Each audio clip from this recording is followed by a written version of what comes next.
So, hello students. In last class, we were discussing about the empirical formula, molecular formula, as well as we found a relation between molecular formula and empirical formula. That is, molecular formula is equal to n times of empirical formula. Now the mass of that molecular formula will be known as molecular mass, and the mass of that empirical formula will be known as empirical mass. So the same relation is between as well in case of molecular mass and empirical mass. Okay, and we already studied about the molecular mass is equal to twice of vapor density.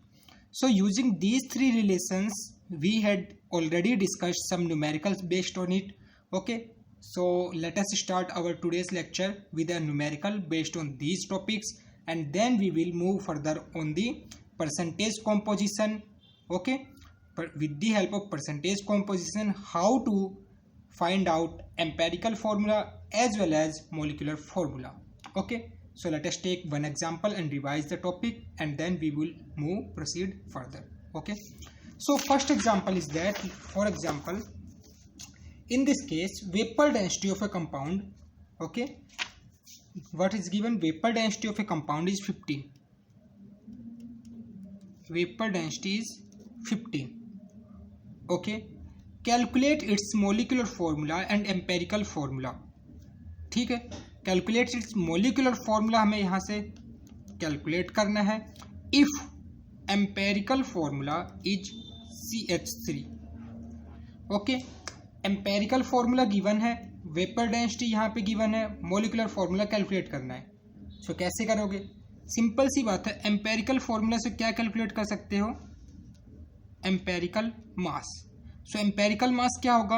देखो यहाँ पे carbon 12 plus hydrogen 1 into 3, that is 15. Okay, ये empirical मास आ चुका है. Molecular formula हमें determine करना है, but molecular mass तो हम कैलकुलेट कर सकते हैं. कैसे? Molecular mass equal to twice of vapour density. So twice of 15, that is 30. सो यहाँ से मॉलिक्यूलर मास आ गया, empirical mass already है. So as we know that molecular mass equal to n times of empirical mass. Okay, so from here molecular mass 30, n value we have to determine, and empirical mass is 15. So from here n equal to 13 divided by 15, that is equal to 2. So we got the value of n, and using in relation, that is molecular formula equal to n times of empirical formula. So from here molecular formula has to be determined, and value of n, that is 2, and empirical formula is already given, that is CH3. So CH3 will be multiplied by 2, we get C2H6. so that is the molecular formula of the given compound. So that is how we will use empirical formula, molecular formula, vapor density also. Okay, now in this lecture we will discuss about the how to determine empirical formula with the help of percentage composition.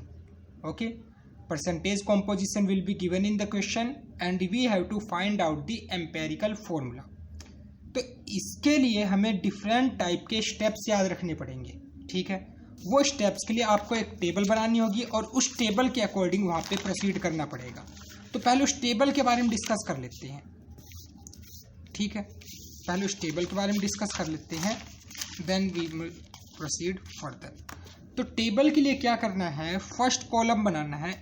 इस column में जो element की percentage, means पहले जो यहाँ पे element है and उसका सिंबल क्या है.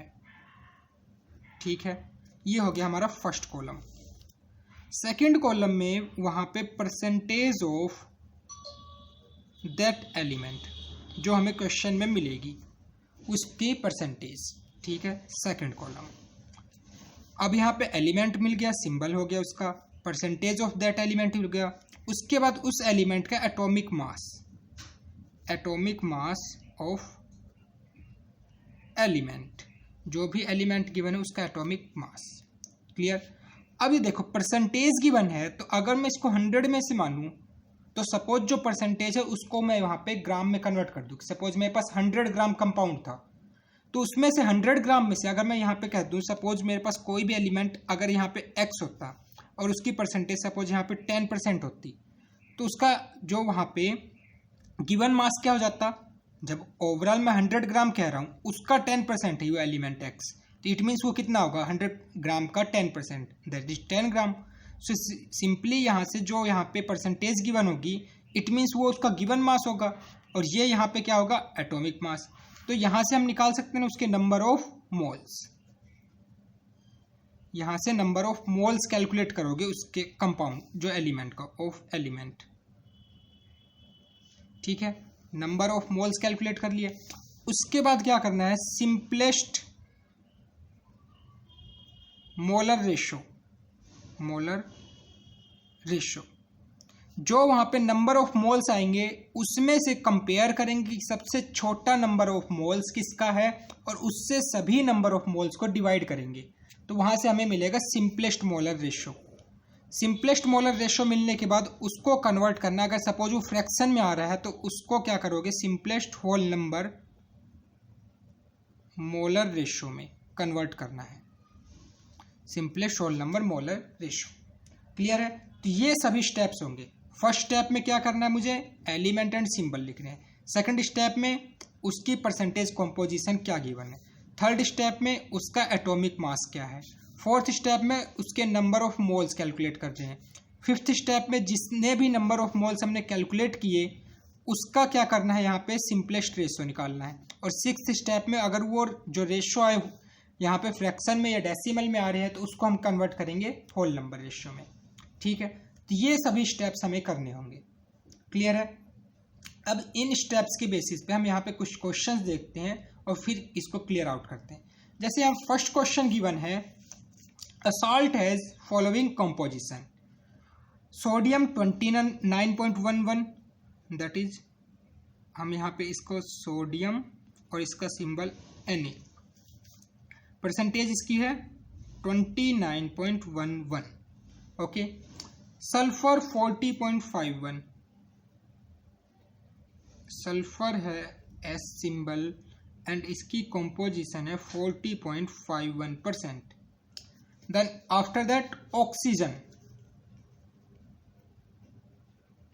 Oxygen that is denoted by O and given is 30.38%.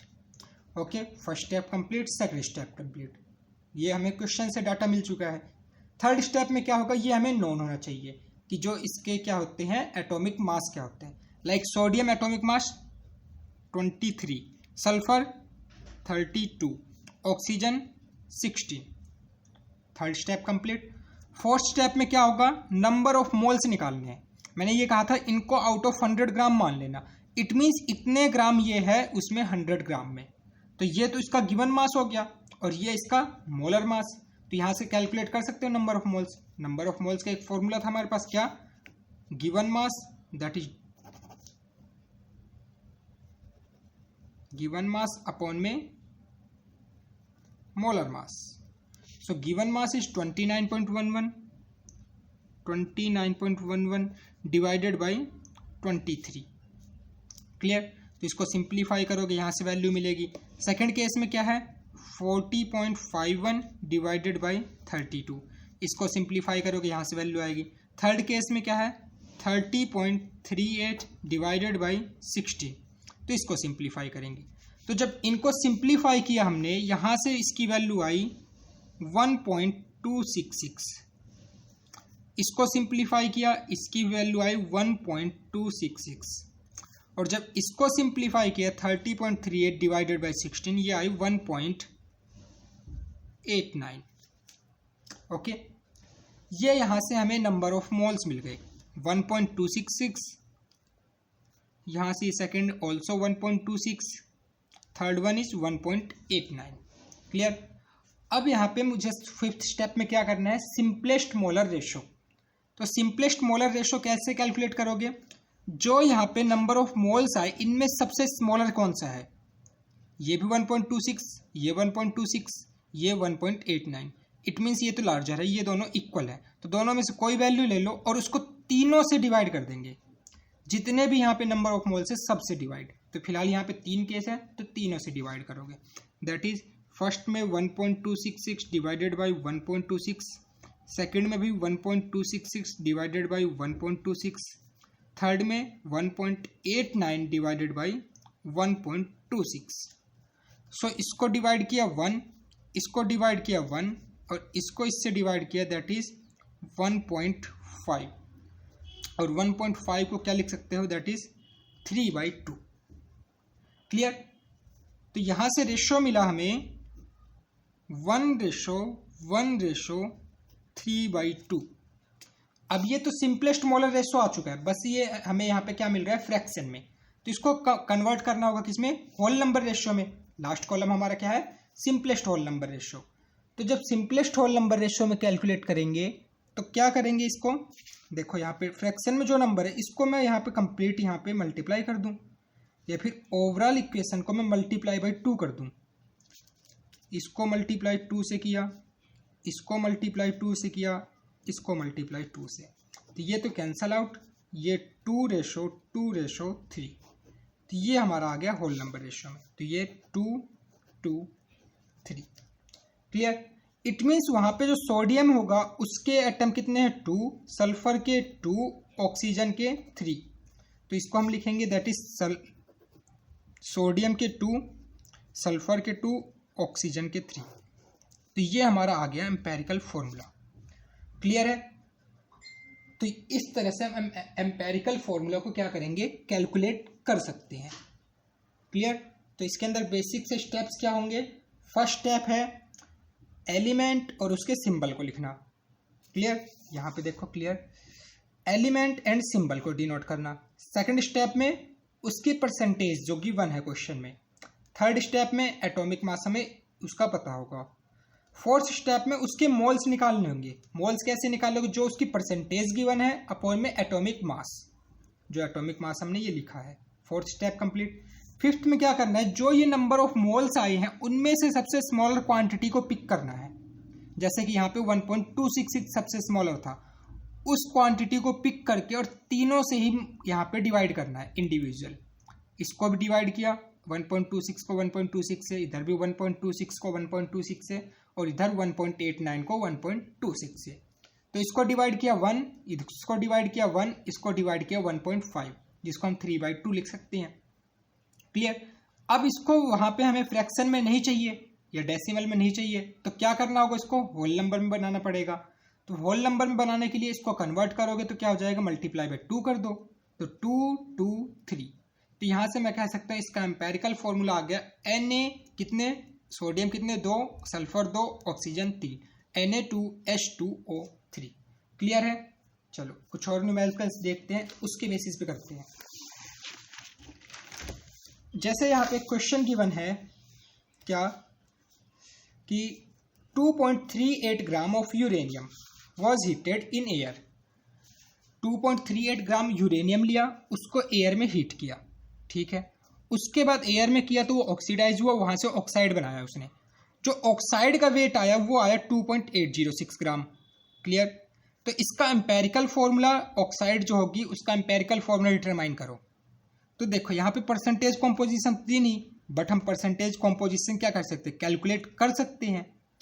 जो कि यहाँ पे यूरेनियम का यह मास दिया हुआ है और ऑक्साइड का मास दिया हुआ है, तो इट मीन्स उस यूरेनियम ऑक्साइड में यूरेनियम की परसेंटेज कॉम्पोजिशन कितनी होगी, जो इसका गिवन मास है 2.38 और अपॉन में total mass of that compound.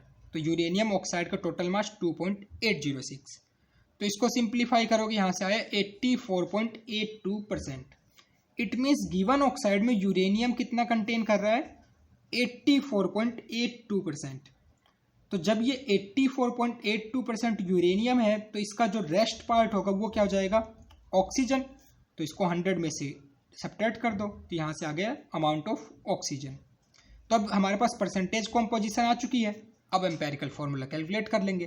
तो देखो element and symbol, uranium, oxygen. Percentage of element, uranium 84.82, oxygen 15.18। Atomic mass of element, uranium का 238 होगा, ठीक है, ऑक्सीजन का 16।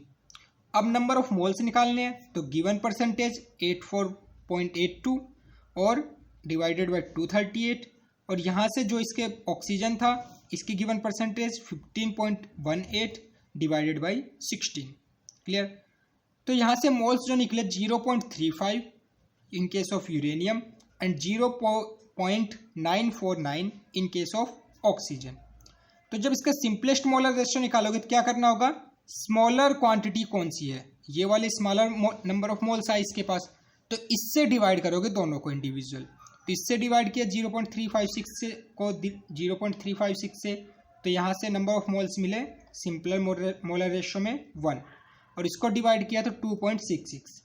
2.66 क्या होता है, दैट इज 8/3। क्लियर, 8/3, और यहाँ पे 1 था तो कंप्लीट दोनों को 3 से मल्टीप्लाई कर दो, तो ये 1 को 3 से मल्टीप्लाई किया 3 बन गया, और 8/3 को 3 से मल्टीप्लाई किया तो 3 से 3 कैंसिल, दैट इज 8।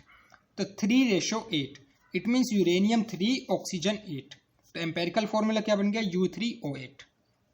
क्लियर है, आई थिंक समझ में आ रहा होगा। अब देखो नेक्स्ट क्वेश्चन, अच्छा क्वेश्चन है ये। इसमें क्या दिया हुआ है, परसेंटेज कॉम्पोजिशन दे रखी है सॉल्ट की, एल्यूमिनियम इतने परसेंट, पोटेशियम इतने परसेंट, सल्फर इतने परसेंट एंड ऑक्सीजन इतने परसेंट। ठीक है, ऑन डिहाइड्रेशन, ठीक है, इसको डिहाइड्रेशन किया, on dehydration it loses it's 45% by mass. Dehydrate करने पे इसने अपना 45% ऑफ इट्स मास लूज कर दिया।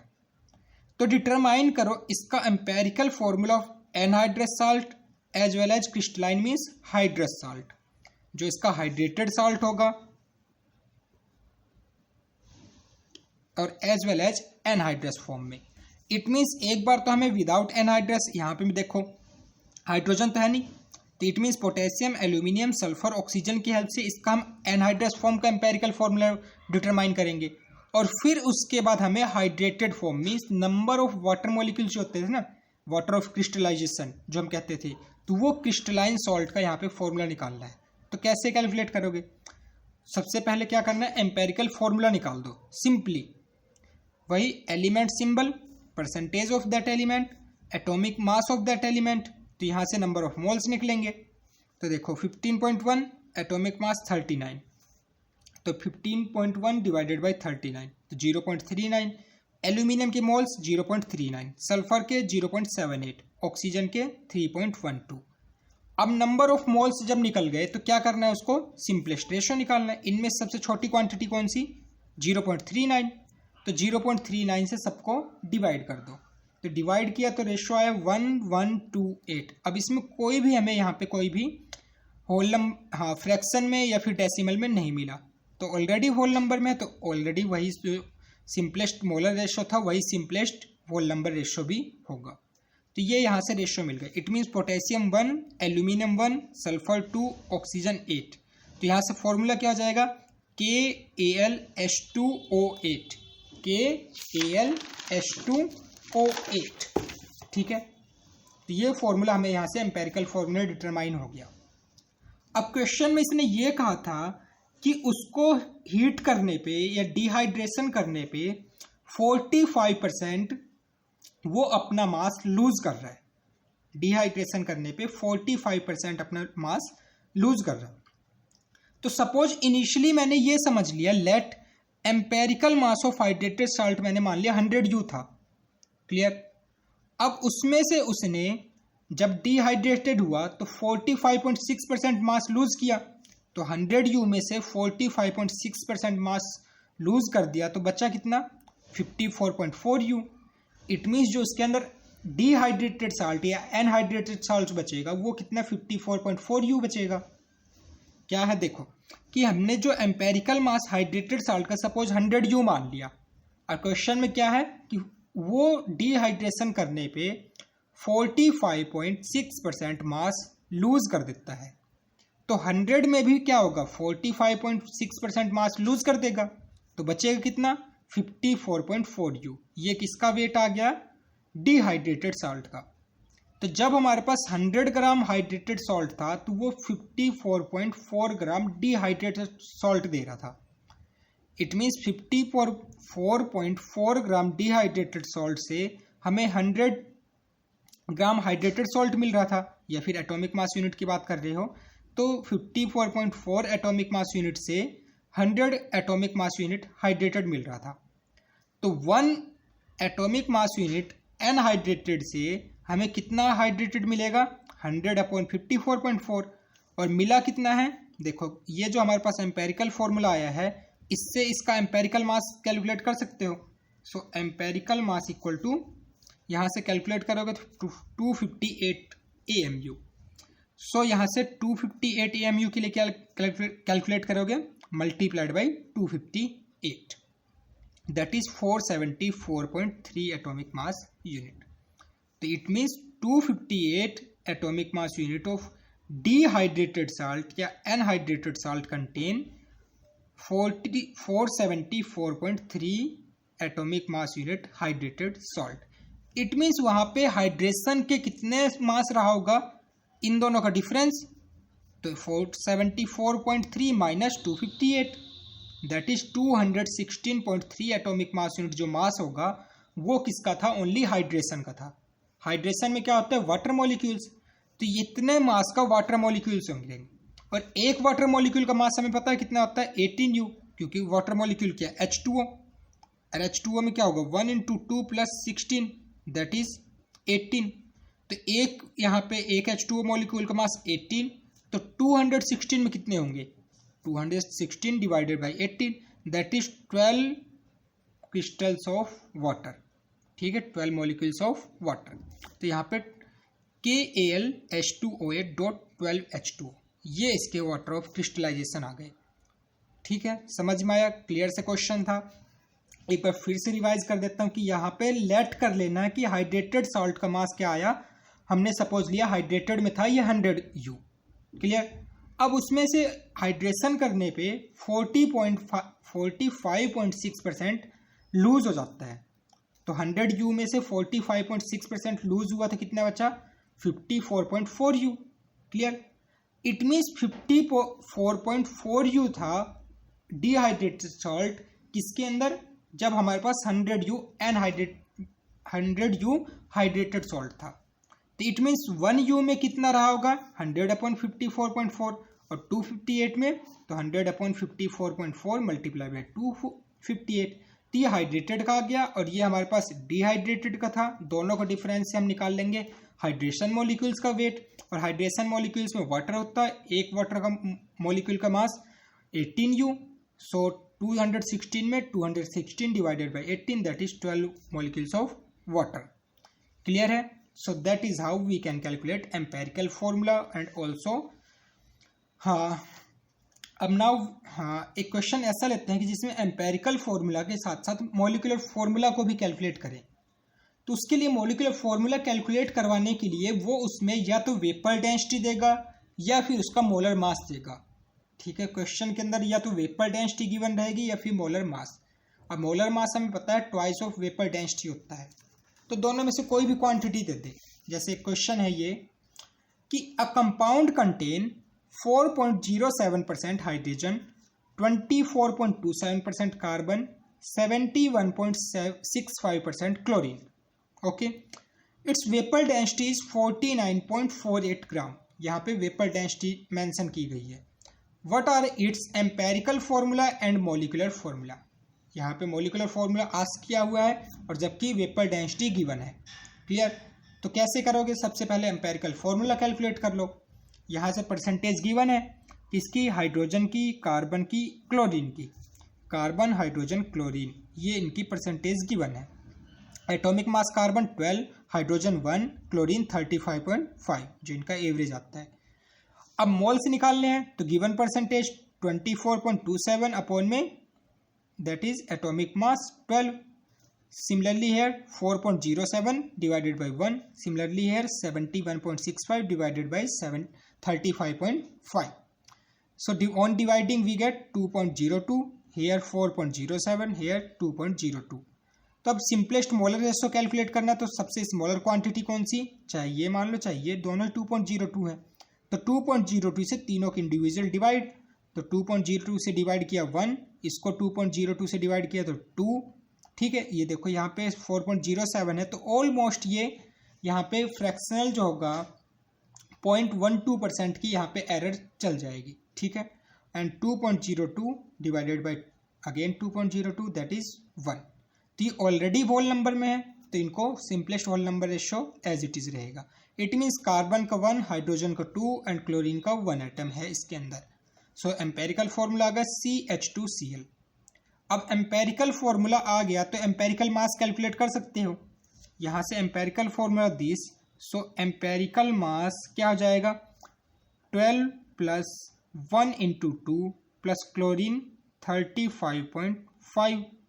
सो टोटल यहाँ से इसका एम्पेरिकल मास कितना आ गया 49.5। क्लियर। अब वेपर डेंसिटी क्वेश्चन में गिवन है 49.48 ग्राम, तो यहाँ से मोलिकुलर मास कैलकुलेट कर सकते हो। मोलिकुलर मास होता है ट्वाइस ऑफ वेपर डेंसिटी, तो molecular mass equal to 2 into में 49.48 that is 98.96 gram. Okay, empirical mass इसका था 49.5 ग्राम।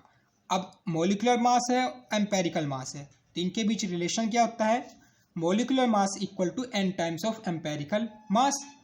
इट मीन्स मोलिकुलर मास कितना 98.96 ग्राम, n की वैल्यू डिटरमाइन करनी है, और empirical mass 49.5 gram. So from here n की वैल्यू क्या आ गई 98.96 डिवाइडेड बाई 49.5, तो ये रफली जाएंगे अप्रोक्सीमेट 2, क्योंकि n की वैल्यू क्या होगी हमेशा होल नंबर में रहेगी, ठीक है। इसको हम फ्रैक्शन में नहीं लेंगे, तो ये हमेशा होल नंबर रहेगी, तो नियरेस्ट होल नंबर क्या आ गया 2। क्लियर। तो यहाँ से मोलिकुलर फॉर्मूला जो जाएगा वो क्या होगा, देखो जो यहाँ पे रिलेशन था मोलिकुलर मास और एम्पेरिकल मास में, वही रिलेशन होगा मोलिकुलर फॉर्मूला और एम्पेरिकल फॉर्मूला में। एम्पेरिकल फॉर्मूला ऑलरेडी कैलकुलेटेड है, n की वैल्यू यहाँ से हमने कैलकुलेट कर ली, तो मोलिकुलर फॉर्मूला कैलकुलेट कर सकते हो, दैट इज n की वैल्यू 2, एम्पेरिकल फॉर्मूला CH2Cl, तो that is why it's molecular formula is C2H4Cl2। Clear है। So this is how we can calculate empirical formula, molecular formula with the help of given percentage composition, or in some cases there will be molar mass or vapor density given. Okay, so this is the question for your practice, how much you got this topic, how much understand you this, so try to solve that question, okay, and match the answer, okay, to test your grip on this topic. Okay, so in next lecture we will discuss about some concentration terms like molarity, molality, normality, mole fractions like terms. We will start concentration terms of a solution. Okay.